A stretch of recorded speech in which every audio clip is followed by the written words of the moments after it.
The two piano trios published as numbers 1 and 2 were composed during the last 2 years of Schubert's short life, 1827 and 28, and brought out posthumously as Opera 99 and 100, and entered into the Deutsch catalog as numbers 898 and 929. Both are very long works requiring about 40 minutes of performance time and are fine representatives of Schubert's late style, if it makes any sense to speak of the late style of a composer who died at age 31. Unlike the E-flat major trio, which includes a generous amount of gloomy, brooding music, most famously the second movement's cello solo, this one maintains a buoyant, optimistic mood and exudes radiant good cheer almost throughout. The formal plan and overall key scheme are conservative, although there are many harmonic and structural surprises to enjoy locally. There's one feature of the score that I should perhaps make mention of before proceeding. In this score, you'll see a lot of treble clef writing for the cello. In the third movement's trio, for instance, all the cellist sees is music in treble clef, and that's mostly true of movement 2 as well. You might notice that music doesn't sound much like it looks. This is an old-fashioned use of the treble clef as an alternative tenor clef, and the music sounds an octave lower than its appearance on the staff suggests. I sometimes find this peculiarity a bit disconcerting, especially when the violin and cello are playing duets and moving together in parallel sixths, yet the music for the latter appears higher in pitch than that of the former, and am at a loss as to how to account for its use here, since Schubert has also used tenor clef plenteously for the high cello writing. In this video, we'll be hearing a beautiful reading by the Rembrandt Trio. I'll comment on the individual movements in turn. The opening movement is a long one, almost 15 minutes in this recording, a large-scale sonata-form essay with a repeated exposition.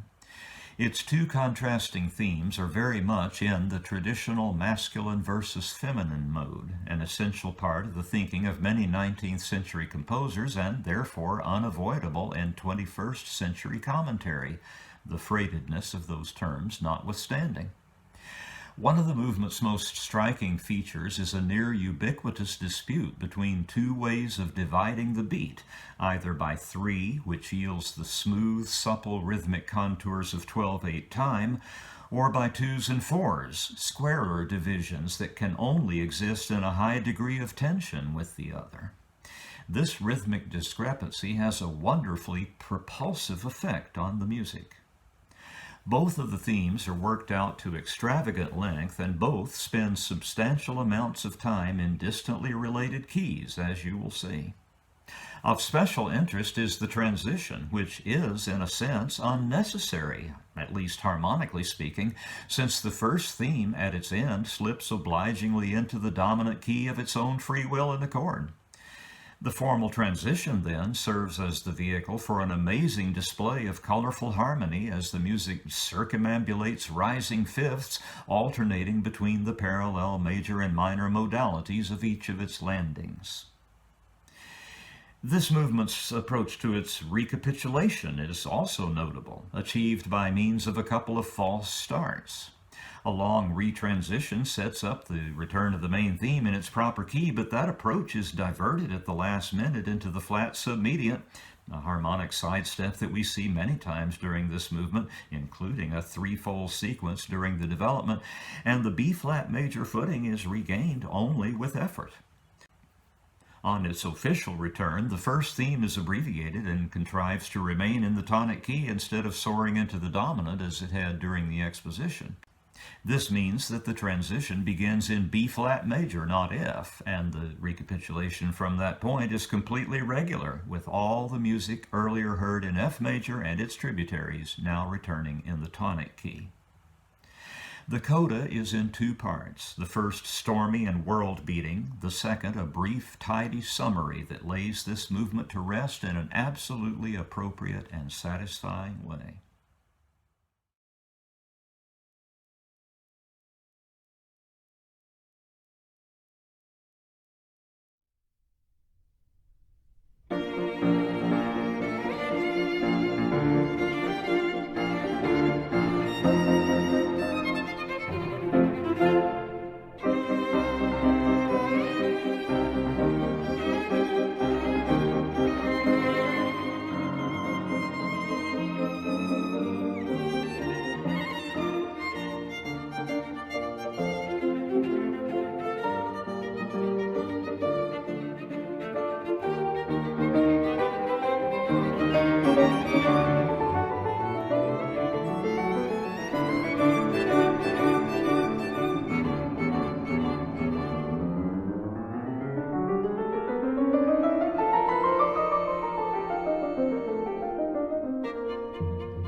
The second movement, set in the warmer subdominant key, is one of the sweetest sounding things I've ever heard. A sort of gondolier's song in ABA form with its central section cast in the relative minor. Except for a few bars during the B section and a brief passage right at the end, the cello part is written entirely in the treble clef, with the tenor instrument paired as a duet partner with the violin throughout the movement. The opening A section takes the form of a dance movement in 2 repeated strains, with the repeat of its first strain written out to accommodate a change in orchestration, the addition of a countermelody, and a modulation to the dominant key at the end. The second strain is given a literal repeat, hence the convention of first and second endings, and that stretch of music is very active, harmonically speaking, and includes lavish intertwining melodies and countermelodies for all 3 instruments. The more anxious-sounding minor key B section is driven by a restless, syncopated accompaniment. It is here that we find the only troubled-sounding music in this mostly halcyon composition, and the pall soon lifts for a return of its theme in the parallel major for a treatment that is just glorious. The reprise of the A section is handled in an unusual way, running roughly parallel to the approach to the recap during movement 1. It begins in the wrong key, the subdominant in this case, and falls through a succession of flat submediate areas before finding its way home. These key relations are deeply affecting, and I hope you enjoy them as much as I do. A sweetly reiterative coda finishes this beautiful movement with dying cadential echoes.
Despite its thoroughgoing polyphony, the B-flat major Scherzo is a playful movement, light-hearted throughout and as entertaining as kittens at play.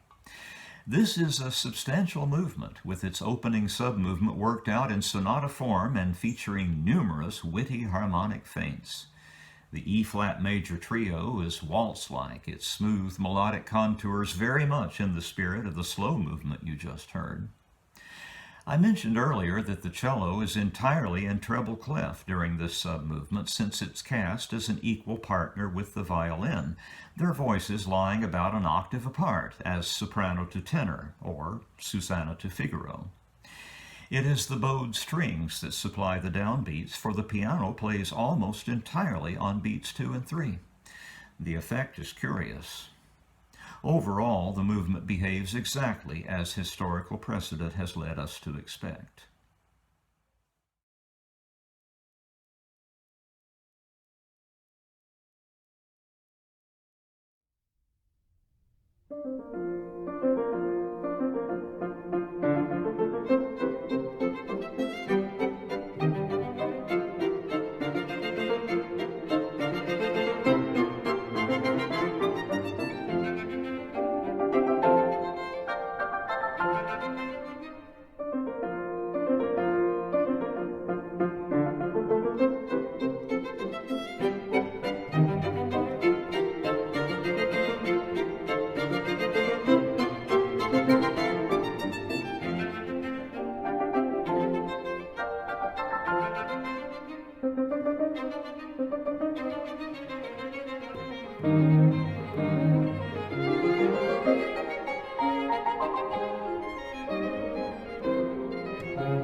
The term rondo, when affixed to final movements of multi-movement works written during the late 18th and early 19th centuries, actually signaled what most analysts nowadays would identify as sonata rondo, to distinguish it from the much simpler pure rondo often used in dance music of the earlier 18th century.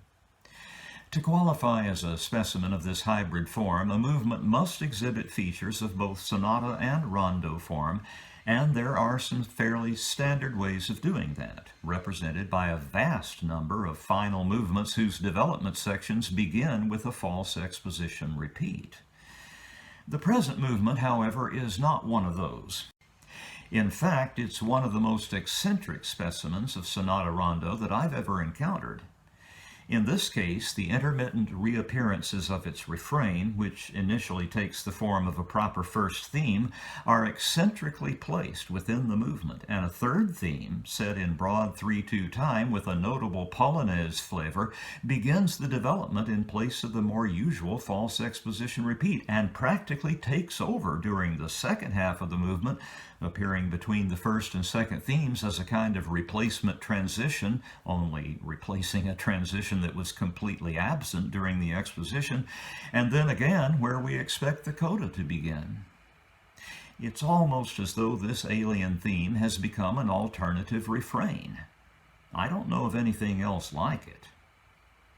This bewitching movement absolutely bristles with details that beg for notice, but which fly by so rapidly that the only way to get them all is to revisit this music again and again. I want to mention only a couple. One is the rising four-note scale in long, short, short, long rhythm right at the beginning of the first theme. Dum, da, da, dum. The scale climbs a perfect fourth from the dominant to the tonic degree. That is, the theme is in the plagal position of a mode. And in exactly that same form recurs many times during the exposition's long reiterative closing. Also worthy of note is a short, forceful phrase that launches the second group, dum, bum, bum, ba, dum, appearing twice in the first statement of theme 2A. Themes 2A and 2B are both given two statements, but those forceful phrases are missing during the second of those statements. One might wonder how so striking a gesture could appear so briefly, not to be heard from again.